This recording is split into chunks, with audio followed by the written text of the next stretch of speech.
بسم اللہ الرحمن الرحیم۔ السلام علیکم ناظرین، دو ایشوز کے اوپر بات کروں گا۔ ایک تو جنرل امجد شعیب صاحب کی کل گرفتاری ہوئی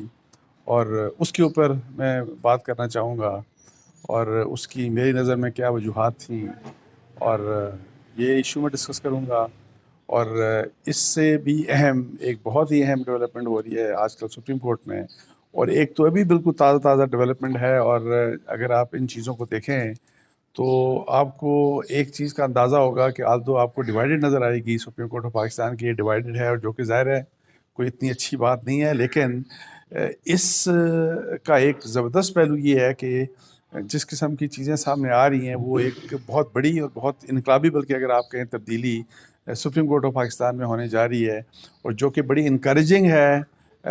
سپریم کورٹ کے لیے، ہمارے جو انصاف کا نظام ہے اس کے لیے، اور آبویسلی پاکستان کے لیے۔ تو وہ کیا وجوہات ہیں، ہو کیا رہا ہے؟ اور ابھی بالکل میں آپ کو بتاؤں کہ جسٹس فائز عیسیٰ اور جسٹس یحییٰ آفریدی صاحب نے انہوں نے ایک سو موٹو بھی لیا، ابھی یہ خبر آئی، بریک ہوئی، اور اس میں یہ تھا کہ جی انہوں نے سو موٹو یہ لیا کہ جو مقدمات کی فکسیشن ہوتی ہے کہ کون سا جج کون سے مقدمات سنتا ہے، تو یہ کس قسم کا، یہ کس طرح سے یہ جو رجسٹرار فیصلے کرتے ہیں، اور اس کے اوپر کہ جی کیا یہ نظام ٹھیک ہے، یہ شفافیت اس میں ہے کہ نہیں، یہ ایشو بھی ابھی بالکل تازہ تازہ ٹیک اپ ہوا ہے۔ تو یہ دو ایشوز ہیں۔ پہلے ذرا جنرل شعیب صاحب کی، امجد شعیب صاحب کی گرفتاری کے اوپر میں بات کرنا چاہوں گا۔ ایک تو یہ کہ جنرل صاحب کی گرفتاری کا جب میں نے سنا، جب میں نے کل صبح سوشل میڈیا کے اوپر میں نے پڑھا کہ ان کو اریسٹ کر لیا گیا، اور یہ ظاہر ہے وہ لیفٹیننٹ جنرل ہیں، ریٹائرڈ ہیں، اور تقریباً ان کی 80 سال کی ایک ایج ہے۔ ان کے ویوز کے متعلق ظاہر ہے بہت اعتراضات ہو سکتے ہیں، اور مجھے بھی ان کے ویوز سے بہت اعتراضات رہے ہیں، وہ بھی تھوڑا سا میں ڈسکس کروں گا۔ لیکن to be very honest with you, مجھے نہیں پتہ، مجھے دکھ ہوا، افسوس ہوا ہے ظاہر ہے کہ ان کی گرفتاری جس طرح سے کر دی گئی ہو، لیکن اور جو خاص طور کے اوپر جو ایف آئی آر تھی کہ جی انہوں نے گورنمنٹ سرونٹس کو، اور پھر شاید جو اپوزیشن کو کہا کہ جی آپ یہ والی اسٹریٹجی اپنائیں، یعنی کہ تاکہ افیکٹو اسٹریٹجی کیا ہوگی، اور وہ عمران خان کی، بیسیکلی عمران خان کی یہ جو جیل برو تحریک ہے، وہ چونکہ رزلٹس نہیں دے رہی، اس کے اوپر وہ سیٹسفائیڈ نہیں تھے، تو وہ اپنے لحاظ سے ان کا ایک ویو تھا کہ جی یہ اسٹریٹجی اگر اپنائی جائے تو یہ زیادہ مطلب ہے کہ اس کا اثر ہو سکتا ہے۔ اچھا، مجھے ویسے وہاں پتہ نہیں چلا، to be very honest with you. اچھا، فوج کے متعلق اس جو ایف آئی آر تھی، اگر آپ اس ایف آئی آر کو دیکھیں تو اس میں فوج کے متعلق آپ کو کوئی بات، یا فوج کے انسٹیٹیوشن کے بارے میں آپ کو کوئی ایسی بات نظر نہیں آئے گی۔ انہوں نے گورنمنٹ سرونٹس کی بات کی صرف، انہوں نے تو مجھے نہیں پتا ہے کس لحاظ سے پھر یہ مقدمہ ظاہر ہے ایک ایسا بن گیا کہ جو کہ اگین جس کے اوپر ان کو اریسٹ کر لیا گیا، اب 3 دن کا پولیس نے ریمانڈ لے لیا، اور اب وہ بھی اس کیٹیگری میں آ گئے جن کے اوپر مطلب ہے کہ ظاہر ہے کہ جی بغاوت کی، یعنی کہ انہوں نے کوشش کی کہ جی بغاوت ہو، انتشار ہو، یہ ہو، وہ ہو، واٹ ایور۔ اچھا، اب میں آپ کو بتاؤں کہ آلدو ایف آئی آر جو ہے اس میں جس واقعے کا یا جس ٹیلی ویژن شو میں جو بات کی، اس کی وہ میری نظر میں شاید اس ایف آئی آر کی وجہ نہیں ہو سکتی۔ ایف آئی آر کی جو وجہ ہو سکتی ہے وہ یہ ضرور ہو سکتی ہے کہ جو کنسسٹنٹلی مطلب ہے کہ پچھلے کچھ عرصے سے، جس وقت سے عمران خان صاحب کی حکومت گئی، تو اس کے بعد ظاہر ہے کچھ جو ہیں ایکس سروس مین، کچھ جنرل جو ہیں، کچھ اور ایکس سروس مین، وہ تھوڑا سا میرا خیال ہے کہ انہوں نے اس ریڈ لائن کو کراس کیا جو ان کے اپنے ادارے کی، جس سے ان کا تعلق ہمیشہ رہا، جو وہ یہ سمجھتے ہیں کہ وہ ان کی ایک ریڈ لائن ہے، اس ریڈ لائن کو۔ اور پھر فوج کو آپ کو پتہ ہے کہ جب خاص طور کے اوپر جو جرنیل ہوتے ہیں ریٹائرمنٹ کے بعد، وہ ہمیشہ میں نے دیکھا ہے کہ وہ اپنی فوج کو ہمیشہ ڈیفینڈ کرتے ہیں، اپنے انسٹیٹیوشن کو ہمیشہ ڈیفینڈ کرتے ہیں، اور لیکن کچھ میں نے دیکھا کہ جی کچھ ریٹائرڈ فوجیوں کو، اور خاص طور کے اوپر ایون جو جنرلز بھی ہیں، کہ جو عمران خان صاحب کا مطلب ہے کہ ظاہر ہے جس طریقے سے آپ کو پتہ ہے کہ عمران خان صاحب کو پہلے ان کا ایک امیج بنایا گیا، اور ظاہر ہے اس میں بہت بڑا کردار اسٹیبلشمنٹ کا تھا، بہت بڑا کردار تھا، اور اس میں یہی جو جنرل امجد ہو گئے اور اس قسم کے مطلب ہے کہ کچھ جنرلز آتے تھے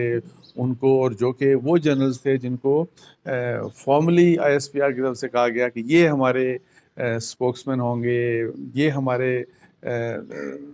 جب یہ تجزیہ دیں گے یا جب ریپرزینٹ کریں گے ٹیلی ویژن شوز کے اوپر، تو ان کو سمجھا جائے کہ یہ ہمارا ویو، یعنی کہ ان کو سمجھا جائے کہ ہمارا ویو ہے. تو یہ وہ لوگ ہیں جنہوں نے عمران خان کی امیج بلڈنگ میں بہت بڑا کردار ادا کیا. اور میں بلکہ یہ اگر ٹو بی پریسائز اگر یہ کہا جائے کہ عمران خان کے جو محبت یا ان کے عشق میں مبتلا جو ایک اسٹیبلشمنٹ تھی، تو اس میں جو ریٹائرڈ جنرل شامل تھے ان میں ظاہر ہے جنرل امجد بھی شامل تھے، جو کہ جس وقت حکومت عمران خان صاحب کی آگے جب انہوں نے پرفارم نہیں کیا تو جنرل امجد صاحب ایسے اس کو کرٹیسائز بھی کرتے رہے. لیکن جس وقت حکومت چینج ہوئی تو پھر ان کی ظاہر ہے کچھ ایسی چیزیں انہوں نے کیں کہ ان کا اس سے بڑا واضح طور کے اوپر نظر آیا کہ جی اس وقت کی اسٹیبلشمنٹ ان سے مطلب ہے کہ ناراض ہوئی. اور پھر کچھ لوگوں کو تو آپ کو پتہ ہے کہ ان کے اوپر پابندی لگ گئی، کچھ ریٹائرڈ جنرلز کے اوپر، کہ وہ ان کو بتا دیا گیا مطلب ہے کچھ کہ جی آپ ٹیلی ویژن چینلز کے اوپر نہیں جا سکتے، آپ ان کو ویسے ہی انفارملی منع کر دیا گیا. اچھا، اس کے بعد یہ ہے کہ جی نئی اسٹیبلشمنٹ بھی آ گئی، اور نئی اسٹیبلشمنٹ کے آنے کے بعد بھی میں نے دیکھا کہ کچھ شاید باتیں جنرل امجد کے حوالے سے اس قسم کی سامنے آئیں کہ جس سے اسٹیبلشمنٹ خوش نہیں تھی. اور خاص طور کے اوپر فرض کریں کہ اگر کوئی شخص انتہائی غیر ذمہ دارانہ اور ایکس سروس مین ہو وہ، اور ملک سے باہر بیٹھا ہو، اور اگر وہ اس قسم کی بات فوج کے متعلق، فوج کے سربراہ کے متعلق، جو ایگزسٹنگ سربراہ ہیں ان کے متعلق، اور اسی لحاظ سے ISI کے آفیسرز کا نام لے کے اگر فرض کریں ان کے متعلق کہانیاں بیان کرے، اور جس میں بہت ساری چیزیں بالکل غلط ہوں، جھوٹ ہو، پراپیگنڈا ہو، اگر اس قسم کی بات ہو، اور اگر اس شخص کے بارے میں ایک جو میں نے خود سنا تھا کہ جنرل امجد صاحب نے ایک دفعہ اس شخص کے بارے میں یہ بات کہی تھی کہ ان کے اپنے یعنی کہ سورسز ہیں، یعنی یہ نہیں انہوں نے کہا کہ وہ جو باتیں کر رہا ہے وہ بڑی اچھی باتیں کر رہا ہے یا غلط کر رہا ہے، لیکن یہ انہوں نے اس قسم کی بات کی تھی کہ ان کے فوج کے اندر یا اسٹیبلشمنٹ کے اندر اس شخص کے تعلقات ہیں، اس کے کنیکشنز ہیں. یہ ایک میرا خیال ہے کہ حالانکہ ان کو، میرا جو خیال ہے کہ بینگ ریٹائرڈ لیفٹیننٹ جنرل، اور ظاہر ہے بہت رسپانسبل ایک پوزیشن ہوتی ہے، تو اگر فرض کریں کہ کوئی ایک شخص ملک سے باہر بیٹھ کے بہت ہی زہریلا قسم کا پروپیگنڈا فوج کے متعلق کر رہا ہے، فوج کے اندر ڈویژنز کریٹ کرنے کی بھی کوشش ہے، سب کچھ ہے، اس کی کنڈیمنیشن بڑا کلیئرلی ان کو تو ظاہر ہے، جو یہ تو فوج کے ہی ریپرزنٹیٹیو ہیں، فوج کے ہی لوگ ہوتے ہیں، ریٹائرڈ اگر جرنیل بھی ہیں تو ظاہر ہے ان کو زیادہ احساس ہے کہ اس کا کتنا بڑا نقصان فوج کے ادارے کو ہو سکتا ہے. لیکن اس طرح کی وہ جس طرح کنڈیمنیشن کی بجائے انہوں نے جو کنیکشن کی بات کی، اور اس طرح کی مجھے لگا ایسے ہے کہ کچھ چیزیں ایسی تھی کہ جس کے اوپر جو اسٹیبلشمنٹ ہے وہ ظاہر ہے ان سے خوش نہیں تھی. تو یہ جو ہے ظاہر ہے مقدمہ تو پولیس نے درج کیا، اور میرا خیال ہے کہ پولیس کے کسی سب انسپیکٹر کی طرف سے مقدمہ درج ہوا، لیکن میرا نہیں خیال کہ without the consent of the establishment کسی ریٹائرڈ لیفٹیننٹ جنرل کو اس طرح پکڑا جا سکتا ہے. اور یہ ایک مطلب ہے کہ بہت ان یوزول ایونٹ ہے پاکستان کی ہسٹری میں. آلدو پہلے بھی کچھ جنرلز کو مطلب ہے کہ اس طرح پکڑا گیا، لیکن لیفٹیننٹ جنرل شعیب صاحب کو جس طریقے سے ابھی ان کو مطلب ہے کہ پولیس کی طرف سے اریسٹ کیا گیا، اور جو ان کے ساتھ ہو رہا ہے، دس از کوائٹ ان یوزول. اور اگر آپ پچھلی کچھ ڈیکیڈز کو دیکھیں، it is quite in usual. اور یہ بیسیکلی اگر یہ جو ان کے ساتھ ہوا یہ باقیوں کے لیے ایک پیغام ہے، باقی جو ایکس سروس مین کے لیے خاص طور کے اوپر، کہ ظاہر ہے کہ جی، اور آپ کو پتہ ہے کہ اس سے پہلے ہے ویسے بھی جو اعظم سواتی صاحب نے جب وہ اس قسم کی باتیں کی جو ڈیفینیٹلی آبجیکشنیبل باتیں تھیں، اسی طریقے سے شہباز گل نے کی، پھر ان کے ساتھ جو بھی ہوا. سو یہ بات ہے کہ جی یہ کہ اس طرح کا یہ جو ایک ایونٹ ہے، میرا خیال ہے کہ یہ ایک میسج ہے کہ وہی والی بات کہ جو میں پہلے ایک دفعہ بھی میں نے ڈسکس کیا تھا کہ جس وقت ایک تو اس زمانے میں جو بھی کچھ ہوتا تھا، اس زمانے میں تو جس وقت جنرل باجوہ آرمی چیف تھے تو بہت زیادہ سوشل میڈیا کے اوپر اور ایون اوپنلی بہت لوگ کرٹیسائز کرتے تھے، اور بہت دفعہ بہت غلط مطلب ہے کہ گالم گلوچ بھی ہوتی تھی، اور غداری، اور مطلب ہے کہ ریڈ لائنز بڑا اوپنلی عام کراس ہوتی تھی. لیکن یہ ہے کہ اس کے بعد جب نیا آرمی چیف آئے تو میں آپ کو بتاؤں کہ اس وقت میں نے آپ سے یہ بات شیئر بھی کی تھی کہ انہوں نے ان کے حوالے سے مجھے کسی نے بتایا تھا کہ جب وہ صدر سے ان کی میٹنگ ہوئی تھی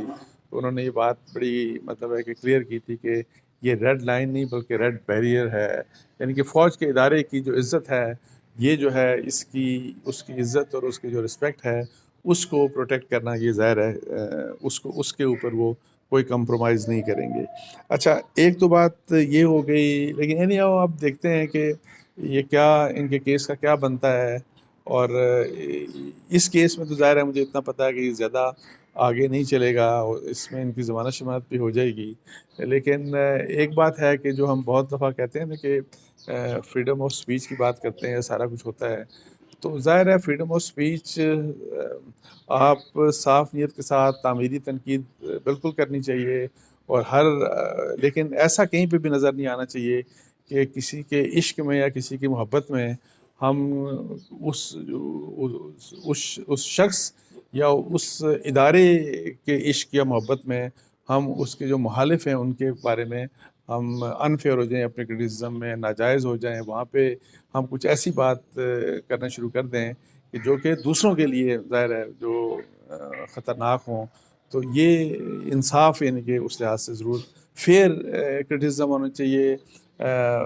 فیئر کامنٹری ہونی چاہیے، اور جو آپ کا انالیسز ہے اس میں یہ ریفلیکشن نہیں آنا چاہیے کہ کم از کم اس طریقے سے کہ ٹھیک ہے اگر آپ ایک کسی پولیٹیکل پارٹی کو ویسے سپورٹ کرتے ہیں کہ ضرور کریں، لیکن دوسروں کے اوپر الزام لگاتے وقت جھوٹ سچ اس میں تمیز ضرور ہونی چاہیے۔ لیکن انفارچونیٹلی جنرل شعیب جو ہے، میں آپ کو بتاؤں کہ وہ جب اگر عمران خان کی ایک طرف محبت یا عشق میں واٹ ایور جو بھی وہ بات کرتے رہے، لیکن ان کے جو اپوننٹس تھے ان کے بارے میں انہوں نے ہمیشہ ویسے وہ جو ہے نا الزام تراشی میں وہ بہت کھلے ڈلے رہے، مطلب ہے، اور جو کہ میرا خیال ہے میری نظر میں انفیئر بات تھی۔ لیکن اس سب کے باوجود میں کہتا ہوں کہ بہتر ہوتا کہ امجد شعیب صاحب جو جنرل امجد شعیب ہیں ان کو ویسے سمجھا دیا جاتا کہ جی یہ بہتر چیز نہیں ہے، اور ان کو سمجھنا، اور میرا ہو سکتا ہے وہ سمجھ بھی جاتے تو، لیکن اینی ہاؤ یہ پھر انفارچونیٹ ہوا، مجھے افسوس ہوا کہ اس مطلب ہے کہ یہاں تک ان کا مسئلہ پہنچ گیا کہ ان کو گرفتار کرنا پڑ گیا، اور اینی ہاؤ یہ ایک خیر باقیوں کے لیے ایک میسج ہے۔ اچھا دوسری جو اہم چیز ہے جو بہت اہم ہے جو آج کل سپریم کورٹ آف پاکستان میں ہو رہا ہے، ایک تو یہ جو 90 دن کے اندر الیکشن کے سو موٹو کا سارا ہوا، جس طریقے سے سو موٹو نوٹس لیا گیا، پھر جس طرح سے بینچ بنایا گیا، پھر وہ 9 ممبر بینچ ٹوٹ گیا، پھر وہی اس کو جو ٹوٹ گیا تو باقی جو بچ گئے، پھر اس کے ساتھ ہیئرنگ سٹارٹ ہو گئی، فل کورٹ کی ڈیمانڈز، یہ وہ سارا کچھ۔ ایک تو چیز یہ ہے کہ اس سٹیج کے اوپر جو ایک چیز بڑی مطلب ہے کہ اچھی چیز ہوئی ہے کہ سپریم کورٹ کے اندر سے آپ دیکھیں کہ کویشچنز ہونا شروع ہو گئے، اور اوپنلی ان کویشچن ہونا شروع ہو گئے ججز کی طرف سے، جس طرح جسٹس منصور علی شاہ نے، جس طرح جسٹس من اللہ نے، جس طرح جسٹس یحییٰ آفریدی نے، جس طرح جسٹس منتخیل نے، یعنی کہ اس طرح سے اوپن کہ جی ایک تو سو موٹو کیسے، کیا یہ سو موٹو کا کیس بنتا ہے کہ نہیں بنتا، پھر یہی والی بات کہ جی اگر دو ججز نے اگر فرض کریں کہ اس قسم کی جو کیس ریفر کر دیا، مطلب ہے کہ جسٹس اعجاز احسن اور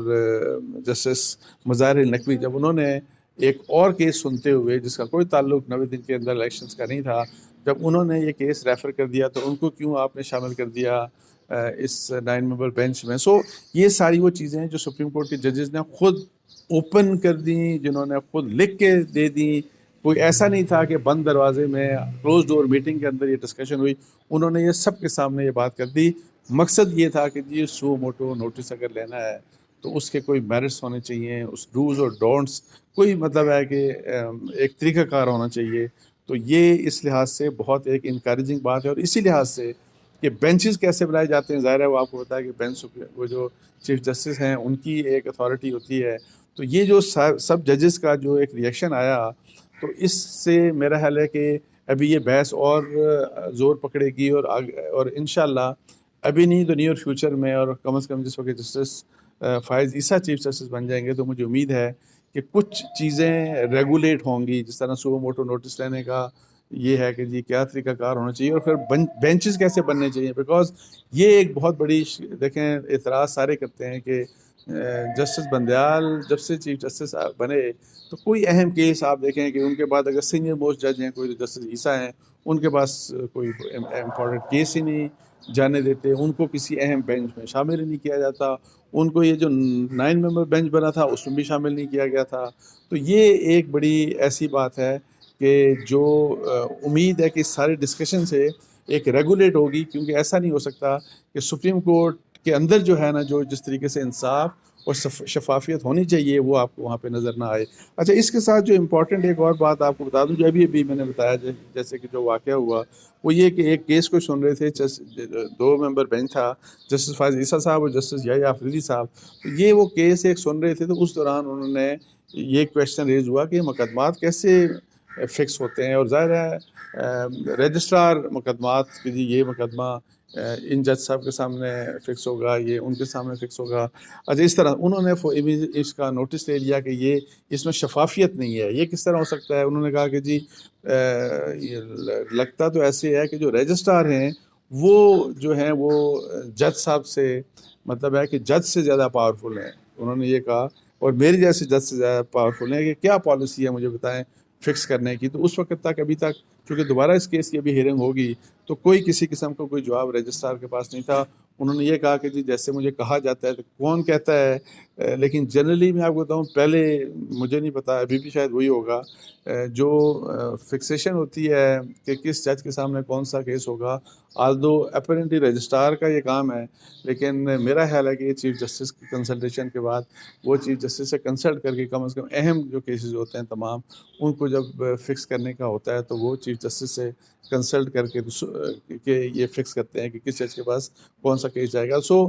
اب یہ بحث بھی نئی ایک بحث آ گئی ہے جو اوور آل سپریم کورٹ کے جو اپنے اندرونی معاملات ہیں ان کے متعلق جو ڈسکشنز ہو رہی تھیں، جو کنٹروورسیز تھیں، سو ایک یہ نئی کنٹروورسی سامنے آ گئی ہے. اور مجھے امید ہے کہ اس سے انشاءاللہ تعالیٰ ایک بہتری یہ ہوگی کہ جس طرح جسٹس فائز عیسیٰ اور جسٹس یحییٰ کہتے ہیں کہ اس میں شفافیت ہونی چاہیے اس معاملے میں بھی، تو ان معاملات میں شفافیت ہونی چاہیے. اور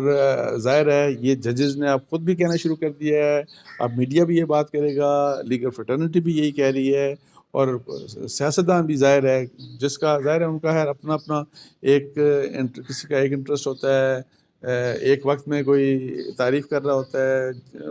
عدلیہ کی تو دوسرا کرٹیسائز کر رہا ہوتا ہے، دوسرا جب تعریف کرتا ہے تو پہلے والا کرٹیسائز کر رہا ہوتا ہے. یہ معاملات سب اپنی جگہ، لیکن سب کی وجوہات یہی ہیں. میں آپ کو بتاؤں کہ جو ہمارے جو سپریم کورٹ اور ہائی کورٹ میں جو طریقہ کار ہے کہ جی مقدمات کیسے فکس ہوں گے، بینچز کیسے بنیں گے، اور سو موٹو یہی والی بات کہ کس کے ایشو کے اوپر سو موٹو لیا جائے گا. سو یہ وہ چیز ہے جن تمام چیزوں کے اندر ایک ٹرانسپیرنسی اور ایک ریگولیٹ ان کو کیا جانا چاہیے، بجائے اس کے کہ کسی ایک شخص کا استحقاق ہو کہ جی اسی نے سب کچھ یہ کرنا ہے. تو اس کے ساتھ ہی مجھے اجازت دیجیے. جزاک اللہ. السلام علیکم ورحمۃ اللہ.